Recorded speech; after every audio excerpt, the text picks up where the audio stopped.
Hai, saya Angel. Apa kabar audiens pada hari ini?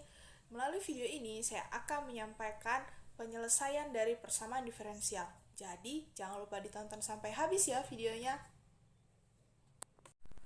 Sebelum kita mengetahui bagaimana cara penyelesaian dari persamaan diferensial, kita harus tahu apa sih itu persamaan diferensial.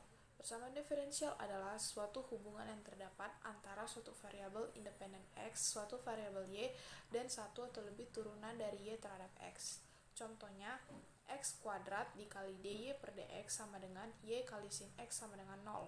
Contoh yang kedua, xy kali d kuadrat y per dx kuadrat tambah y kali dy per dx tambah e pangkat 3x sama dengan 0. Jadi untuk menyelesaikan persamaan diferensial kita bisa memakai beberapa cara. Cara yang pertama ialah metode integral langsung, di mana jika persamaan dapat disusun dalam bentuk dy per dx sama dengan fx, maka dapat diselesaikan secara integral langsung. Nah, kita dapat bisa melihat dari contoh yang pertama, dy per dx sama dengan 3x kuadrat kurang 6x tambah 5. Jadi karena bentuknya sudah fx, maka bisa diselesaikan melalui integral secara langsung. Jadi maka y sama dengan, langsung diintegralkan bentuk fx-nya, integral dari 3x kuadrat kurang 6x tambah 5 dx. Jadi sesuai dengan integral yang pertama kita pelajari, maka 3x kuadrat itu jika diintegralkan menjadi x pangkat 3 kurang 6x diintegralkan menjadi 3x kuadrat dan ditambah 5x tambah c.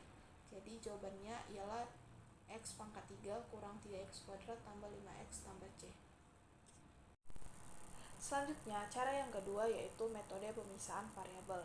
Persamaan dalam bentuk dy per dx sama dengan fx kali fy dan bentuk dy per dx sama dengan fx per fy dapat diselesaikan dalam bentuk fy kali dy per dx sama dengan fx. Jadi, jika ada persamaan diferensial yang memiliki dua variabel, kita harus memisahkan variabel-variabel tersebut. Jadi variabel y bisa dipindahkan ke sebelah kiri dan di sebelah kanan tersisa variabel x saja. Lalu selanjutnya kita bisa dapat melihat dalam beberapa contoh. Yang pertama, dy per dx sama dengan 2x per y tambah 1. Maka y tambah 1 dy per dx sama dengan 2x. Kemudian kita mengintegrasikan kedua sisi terhadap x. Jadi y tambah 1 yang di sebelah kanan kita pindahkan ke sebelah kiri agar tersisa cuma variabel x di sebelah kanan. Maka selanjutnya kita akan mengintegrasikan kedua sisi. Jadi integral dari y tambah 1 kali dy per dx kali dx sama dengan integral dari 2x kali dx.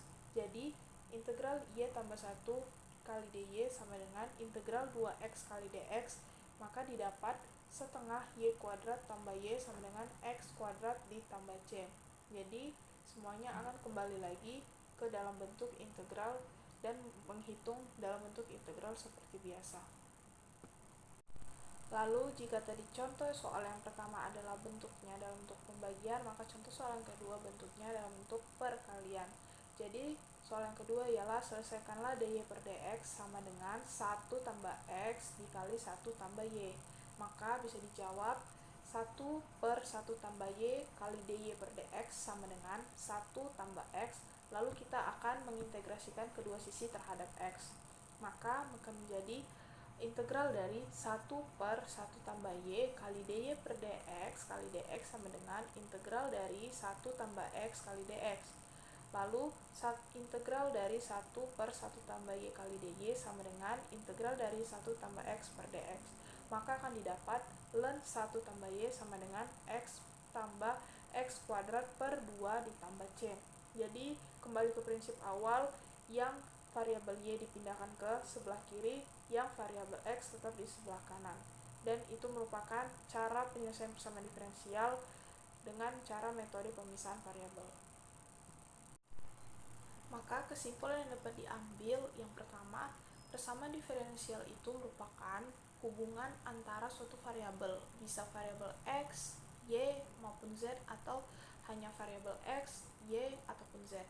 Dan untuk menyelesaikan dari persamaan diferensial ada beberapa cara. Yang pertama ada cara yaitu melalui integral secara langsung, di mana cara ini jika bentuk soal tersebut hanya dalam bentuk fungsi x, tidak ada fungsi dalam bentuk variabel yang lainnya. Lalu cara yang kedua yaitu metode pemisahan variabel, di mana jika dalam soalnya dalam bentuk ada variabel X ataupun ada variabel Y, maka cara itu kita harus memisahkan variabel-variabel tersebut menjadi satu kelompok variabel Y dan satu kelompok variabel X, di mana sebelah kirinya variabel Y dan di sebelah kanannya variabel X. Jadi, sekian dari kesimpulan untuk metode pemisahan variabel.